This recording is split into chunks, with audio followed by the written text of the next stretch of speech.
The Thompson family was at their lowest point. Sarah, a single mother in her mid-30s, had been fighting an uphill battle for months. Her husband had left years ago, leaving her to raise their two teenagers, Emily and Jake, alone. Life wasn't easy, but they managed, until the medical bills started piling up. First came Sarah's emergency surgery after a car accident, then Jake's broken leg from a soccer game mishap. Each crisis drained more of their savings until there was nothing left. They went from living paycheck to barely scraping by.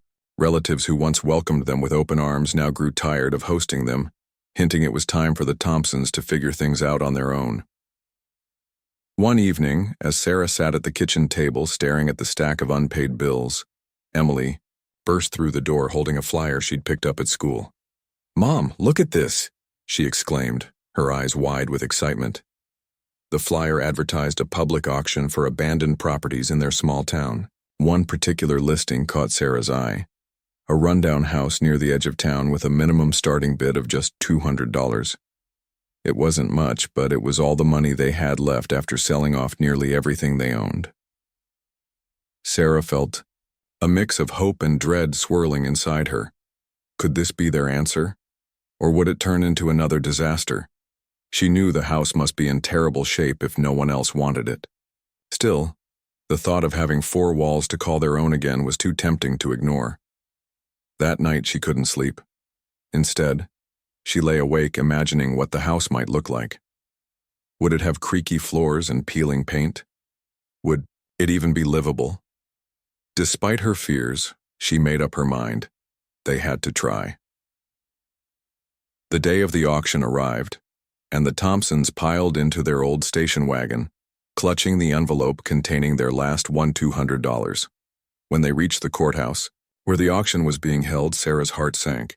There were only a handful of people gathered, most of them real estate investors chatting casually about flipping houses for profit. None of them seemed interested in the dilapidated property Sarah had set her sights on. As the auctioneer called out lot numbers, Sarah clutched the envelope tightly, her palms sweaty. Finally, it was time for the abandoned house. The auctioneer announced the starting bid, $200. Silence filled the room. No one raised a hand. Sarah hesitated for a moment, then stood up, her voice trembling as she said, "I'll take it." The auctioneer looked around, waiting for counteroffers, but none came. With a bang of his gavel, he declared Sarah the winner. Tears welled up in her eyes as she stepped forward to sign the paperwork. For the first time in months, she allowed herself to feel a flicker of hope. But not everyone shared her optimism. On their way home, neighbors whispered behind hedges, warning Sarah about the house's dark reputation. Some claimed it was haunted, while others said it brought bad luck to anyone who dared live there. Sarah shrugged off their warnings, focusing instead on the possibilities ahead. Even if the house was falling apart, it was theirs, and that meant something. Little did they know, their decision to buy the crumbling structure would lead to discoveries far beyond anything they could have imagined. The day after the auction, Sarah woke up with a mix of excitement and anxiety swirling in her chest.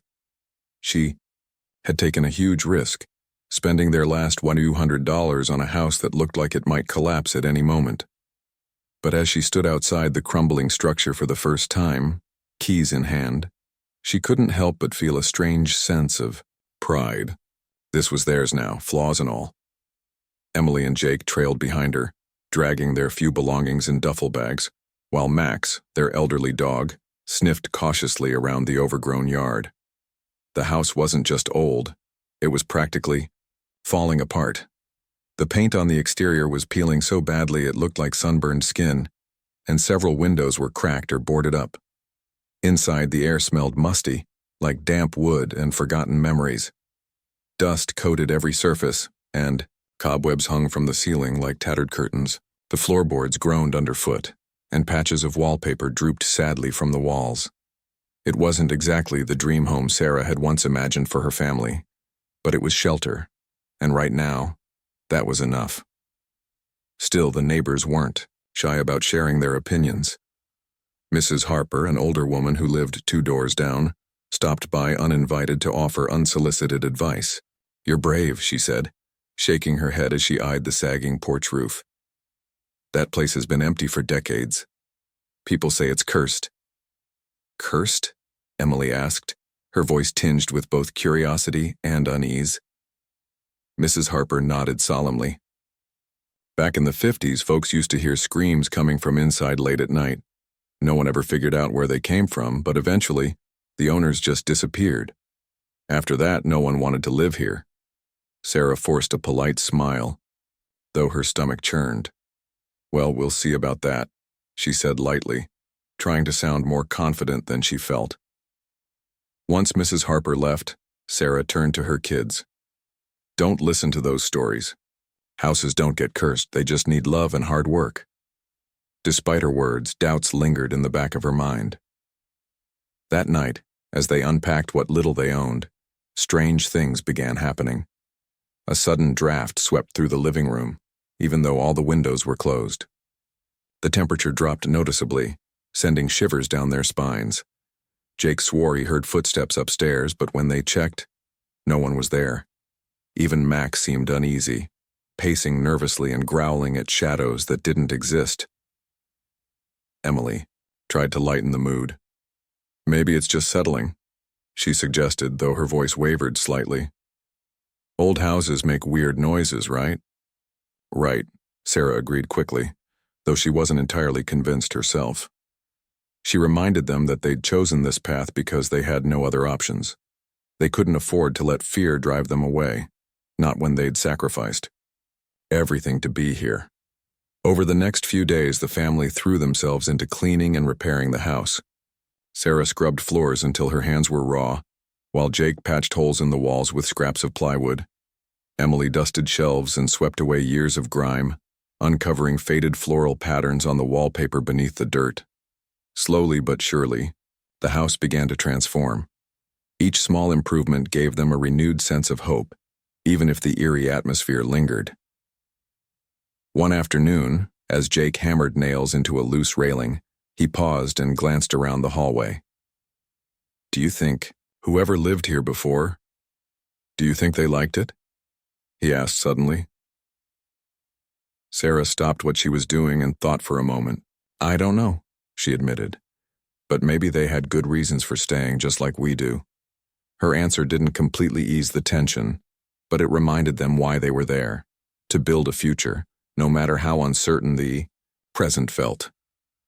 Little did they know, the house held secrets far greater than creaky floors and cold drafts. And soon, those secrets would change everything. As the days turned into weeks, the Thompsons settled into a rhythm of hard work and determination. Every morning they woke up early, ate a quick breakfast, and got to work on the house. Sarah tackled the kitchen, scrubbing away decades of grease and grime from the old stove and cabinets. Emily took charge of the living room, carefully peeling back layers of faded wallpaper to reveal glimpses of floral patterns underneath. Jake, ever the handyman in training, worked tirelessly to fix broken floorboards and patch holes in the walls. Even Max seemed to play his part, lying in sunny spots and keeping watch over their progress. Despite their efforts, the house still had its quirks that often left them scratching their heads. Doors would creak open by themselves even when there was no breeze. The sound of faint footsteps echoed through the halls late at night, though everyone was asleep. One evening, as Sarah sat alone in the dimly lit kitchen sipping tea, she heard what sounded like someone whispering her name. She froze, her heart pounding, but when she called out, "Hello, is someone there?" Only silence answered her. Shaking it off as exhaustion playing tricks on her mind, she decided not to mention it to the kids. They were already nervous enough. One rainy afternoon, while the family huddled inside avoiding the downpour, Jake noticed something unusual. He'd been rummaging through a closet in the hallway, searching for tools, when he spotted a narrow door tucked away behind a pile of dusty boxes. The door was small and unassuming, almost hidden from view. It looked like it led to an attic, but there was no staircase nearby, just a rusty lock bolted firmly across it. Curiosity sparked in his eyes. "Hey, Mom," he called out, his voice carrying through the house. "What's this?" Sarah joined him, frowning as she examined the door. "I don't know," she admitted. "It must have been locked up for years." Emily wandered over too, intrigued. "Think there's treasure up there?" she joked, trying to lighten the mood, but her words lingered in the air longer than expected. Jake grabbed a crowbar from his toolbox and began prying at the lock. After several minutes of effort, the metal gave way with a loud snap. Dust billowed out as he pulled the door open, revealing a steep, narrow set of stairs leading upward. The wooden steps groaned underfoot as they climbed cautiously, flashlights in hand. The attic smelled even mustier than the rest of the house, and the air felt thick, almost suffocating. Cobwebs hung like curtains, and piles of forgotten belongings lay scattered everywhere. In the dim light, they could make out trunks stacked against the far wall, along with crates filled with yellowed papers and books. An old rocking chair sat in the corner, its wood splintered and worn. But one item stood out among the clutter, a large wooden chest bound with iron straps. Unlike everything else, it appeared untouched by time, its surface smooth and polished. A heavy padlock secured it shut, but the craftsmanship suggested it hadn't been opened in decades. "What do you think is inside?"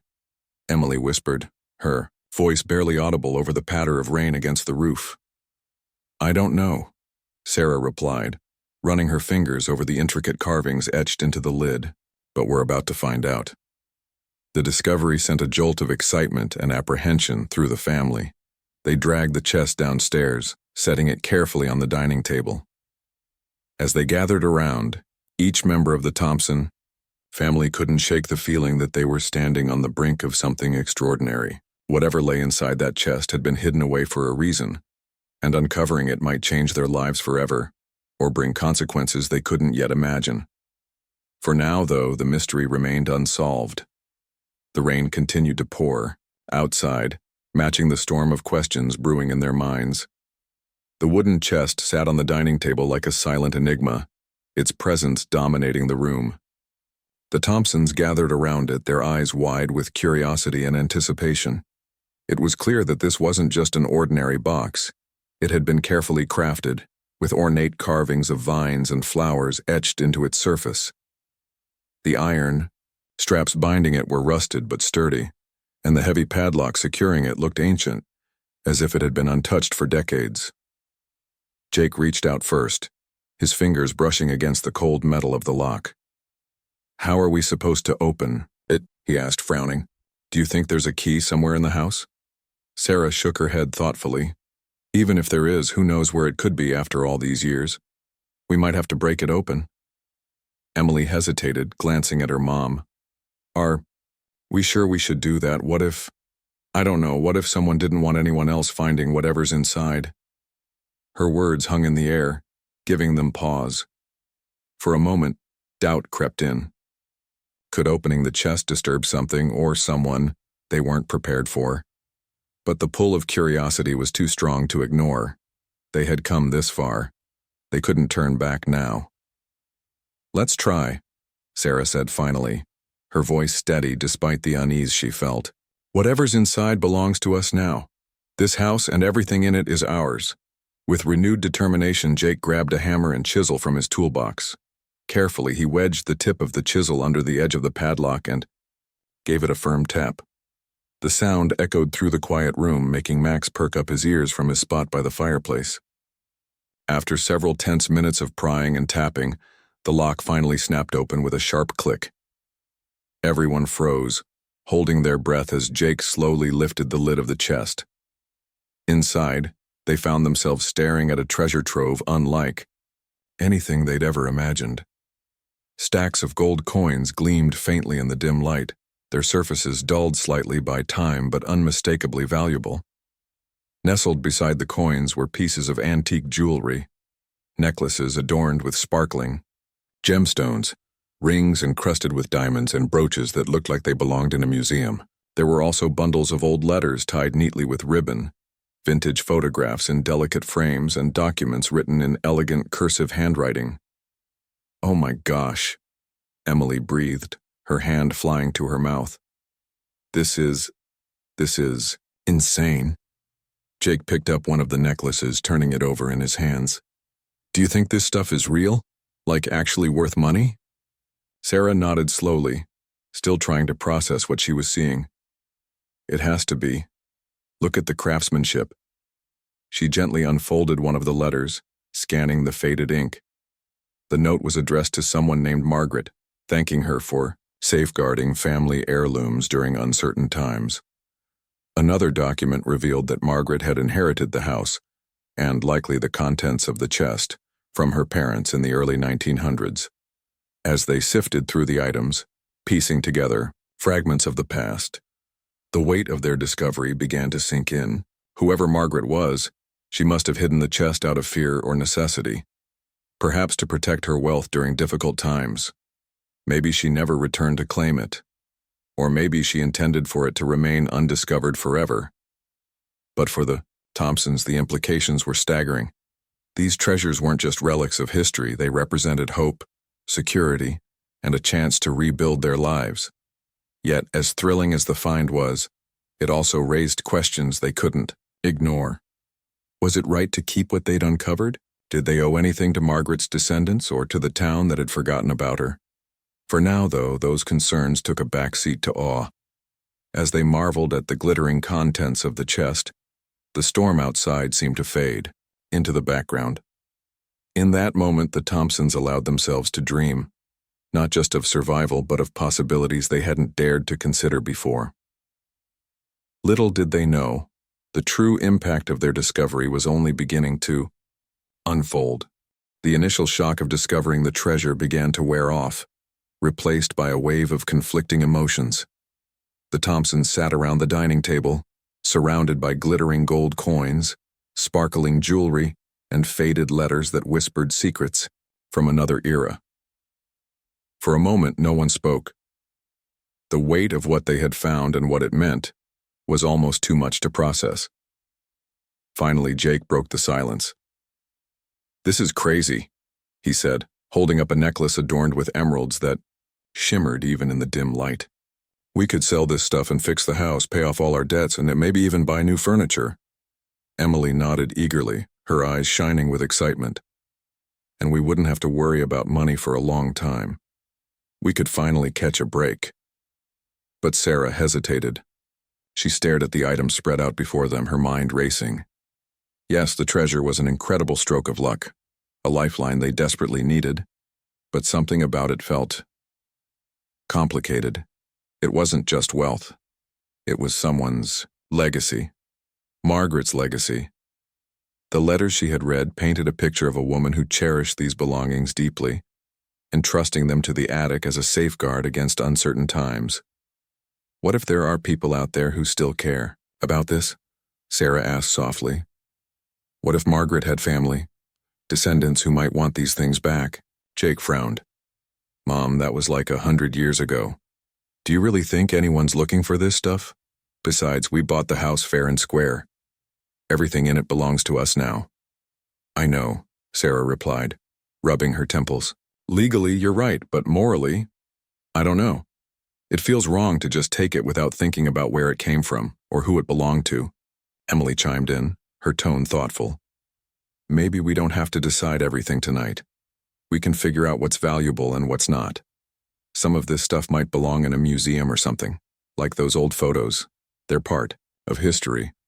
Sarah smiled faintly, grateful for her daughter's perspective. That's a good point. Not everything here is about money. Some of it tells a story, one we should respect. Over the next few days, the family began sorting through the contents of the chest more carefully. They separated the items into piles, things they thought might be worth selling, pieces that seemed historically significant, and personal mementos that felt too sentimental to part with. As they worked, they learned more about Margaret. Letters revealed that she had been a wealthy recluse, distrustful of banks after losing faith in them during the Great Depression. Instead of investing her fortune, she chose to hide it away, ensuring it would remain safe even if the world fell apart around her. One evening, as Sarah examined a stack of vintage photographs, she paused on one in particular. It showed Margaret, standing proudly in front of the very house they now called home. She looked elegant yet reserved, her expression hinting at both strength and sadness. Something about the image struck Sarah deeply, This woman had poured her heart into protecting what mattered most to her. And now, decades later, her efforts were being uncovered by strangers.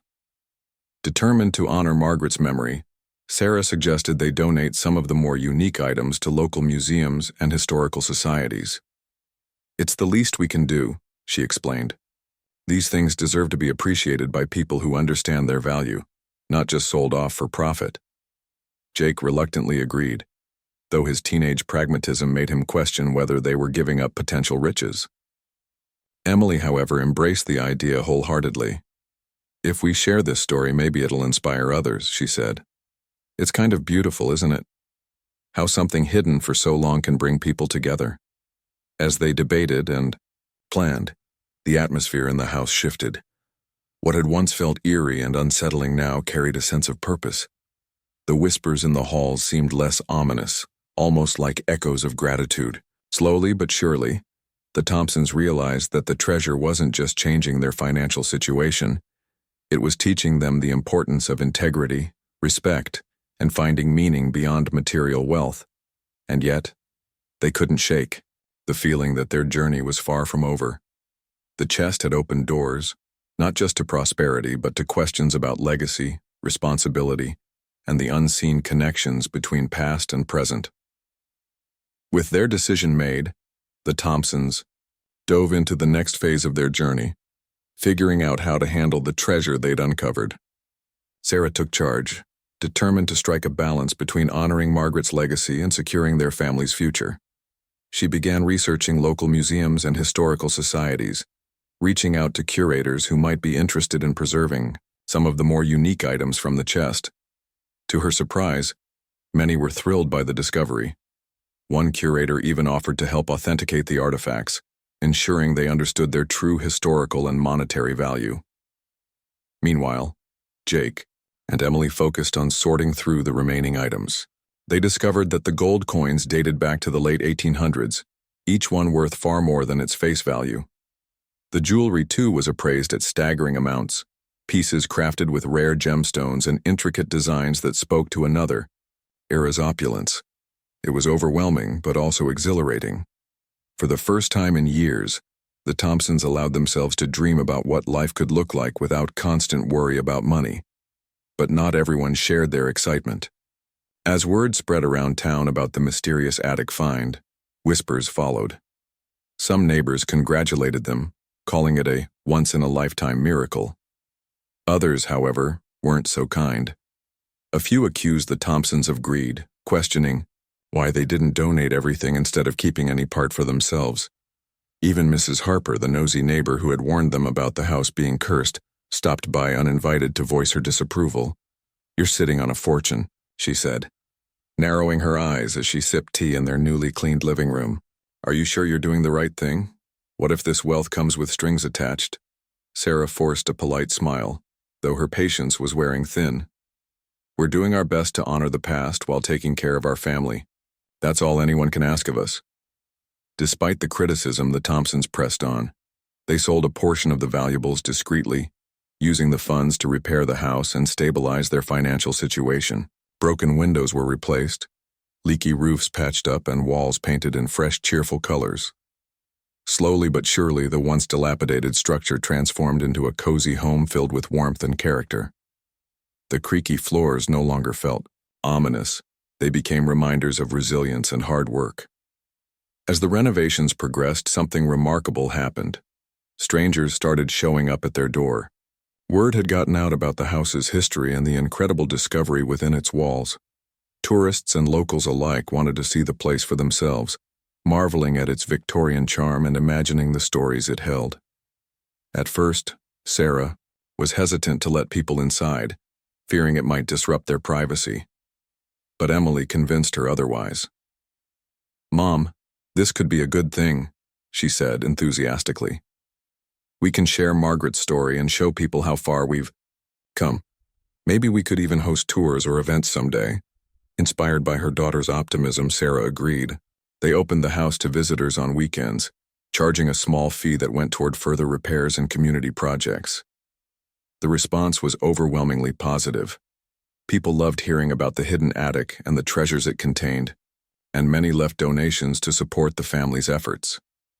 What had once been a source of shame, their struggle and desperation, was now a beacon of hope and inspiration for others. Even Max seemed to enjoy the attention, wagging his tail as visitors scratched behind his ears. He had become something of a mascot, symbolizing the family's persistence and loyalty. Life wasn't perfect. It never would be. But for the first time in years, the Thompsons felt like they were exactly where they were meant to be. Yet, amidst the newfound stability and joy, questions lingered in the corners of their minds. Had they truly done enough to honor Margaret's memory? Was there still more to uncover about the house and perhaps about themselves? As they stood together under the newly repaired roof surrounded by laughter and light, they knew one thing for certain: the journey was far from over. The Thompsons' lives had transformed in ways they never imagined, but the changes weren't just about money or a renovated house. The treasure had sparked something deeper within each of them, a sense of purpose and connection to something greater than themselves. As the house became a local attraction, people from all over began visiting, eager to hear the story of the hidden attic and its mysterious contents. Sarah, Emily, and Jake found themselves not only sharing Margaret's history, but also rediscovering their own strengths along the way. Sarah decided to open a small cafe in town, inspired by handwritten recipes she'd discovered among Margaret's letters. The recipes were simple yet elegant, calling for ingredients like honey, cinnamon, and fresh herbs, things Margaret likely grew in her garden decades ago. Sarah named the cafe Margaret's Table as a tribute, filling it with vintage decor and warm lighting that gave it a cozy, nostalgic feel. Word spread quickly, and soon the cafe became a favorite spot for locals and tourists alike. People loved the charm of the place almost as much as the food, which carried hints of the past in every bite. Emily, meanwhile, developed a passion for photography. Armed with an old camera she'd found in the attic, one of Margaret's possessions, she began capturing images of the house, the cafe, and the visitors who came to see them. Her photos told a story of resilience, transformation, and the beauty hidden in unexpected places. She started posting her work online, and to her surprise, it gained traction. Strangers praised her eye for detail and emotional depth, encouraging her to pursue photography more seriously. For the first time, Emily felt confident about her future, imagining a career where she could combine her love for art with storytelling. Jake threw himself into woodworking, inspired by the craftsmanship he'd seen in the attic's antique furniture. He spent hours restoring pieces they'd found, bringing new life to chairs, tables, and cabinets that had been neglected for decades. His work didn't stop there. He began creating his own designs, incorporating elements of the house's original architecture into modern pieces. Neighbors commissioned him to build custom items, and before long, he had a steady stream of orders. What started as a hobby turned into a budding business, giving Jake a sense of pride and independence he'd never felt before. Even Max seemed happier, basking in the newfound energy of the household. Gone were the days when he lay listlessly on the porch. Now, he trotted around proudly as if knowing he was part of something special. The family often joked that Max was their unofficial mascot, embodying the spirit of loyalty and perseverance that had carried them through tough times. Despite their success, the Thompsons remained mindful of Margaret's legacy. They donated several rare artifacts to museums, ensuring her story would be preserved for generations to come. Letters and photographs were carefully framed and displayed in the cafe, inviting patrons to reflect on the woman who had once called the house home. Visitors often remarked how touching it was to see such care taken to honor someone from the past. Still, the house retained its quirks: the faint whispers, the occasional cold draft, the feeling of being watched. But instead of fear, the family now interpreted these occurrences as signs of Margaret's presence, watching over them and approving of what they'd done with her home. It was as if she had chosen them to carry forward her story, blending it with theirs in a way that felt both profound and inevitable. As they stood together one evening, looking out at the sunset, casting golden light over their revitalized property, Sarah spoke softly. "We didn't just save this house," she said. It saved us too. Her words hung in the air, resonating deeply with everyone. They had started with desperation and uncertainty, clinging to hope against all odds. Now, they were building a life filled with purpose, creativity, and gratitude. And though challenges undoubtedly lay ahead, they faced the future united, not just as a family, but as stewards of a legacy that transcended time itself. Life for the Thompsons had transformed in ways they could never have predicted when they first stepped into the crumbling house with their last won $200.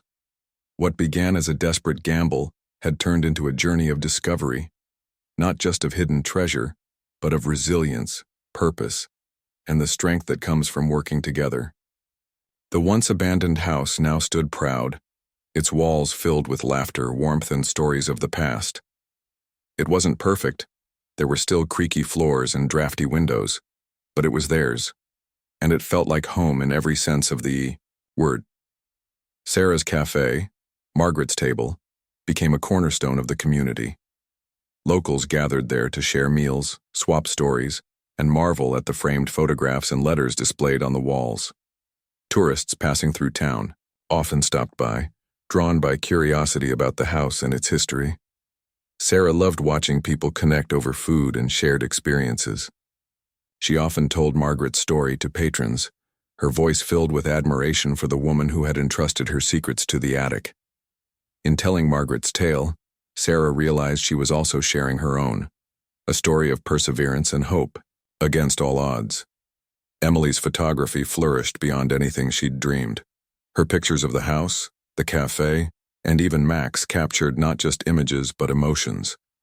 One photo, titled "Echoes of the Past," showed sunlight streaming through the attic window, illuminating the empty wooden chest where the treasure had been found.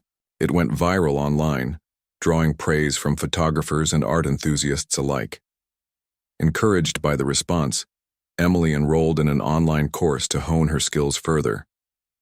For the first time, she envisioned a future where she could travel, capturing the beauty of forgotten places and bringing them back to life through her lens. Jake's woodworking business took off faster than anyone expected. His restored pieces from the attic became prized possessions for collectors, while his original designs earned him commissions from neighbors and even local businesses. He built a sign for the cafe, carving Margaret's name into the wood with intricate floral patterns that mirrored the carvings on the chest. When customers complimented his work, Jake would smile shyly and say, "It's all thanks to this old house. It taught me how to see beauty in broken things." Even Max seemed to thrive in their new life. The elderly dog, who had once struggled to keep up during their toughest days, now basked in the attention he received from visitors. Whether lounging by the fireplace or greeting tourists at the door, Max became a symbol of steadfastness, a reminder of how far they'd come together as a family. Though the whispers and cold drafts lingered in the house, they no longer felt unsettling. Instead, the family came to view them as echoes of gratitude, from Margaret perhaps, or simply from the house itself, acknowledging their efforts to honor its legacy. They spoke openly about these occurrences now, laughing about the ghost that seemed to approve of their renovations and cheer them on. One crisp autumn evening, as the family sat together on the porch watching the sunset paint the sky in hues of orange and pink, Sarah reflected on their journey. "We started with nothing," she said softly, her voice tinged with wonder. "And somehow, we ended up with everything." Emily nodded, leaning back in her chair. "I think Margaret knew we'd take care of her house. Maybe that's why she left those treasures for us, to give us a second chance." Jake grinned, tossing a stick for Max to chase. "Or maybe she just wanted someone to fix the leaky roof." They laughed together, the sound carrying across the quiet evening air. As the stars began to twinkle above, the Thompsons felt a profound sense of peace. Their struggles hadn't disappeared. They knew life would always have challenges, but they faced the future with confidence, knowing they had each other and the lessons they'd learned along the way. The house, once a symbol of desperation, had become a testament to hope and renewal. And though Margaret's story remained shrouded in mystery, her legacy lived on, not just in the artifacts she'd left behind, but in the lives she had touched without ever meeting. For the Thompsons, the treasure in the attic hadn't just changed their circumstances, it had changed their hearts, reminding them that sometimes the greatest gifts are hidden in the most unexpected places.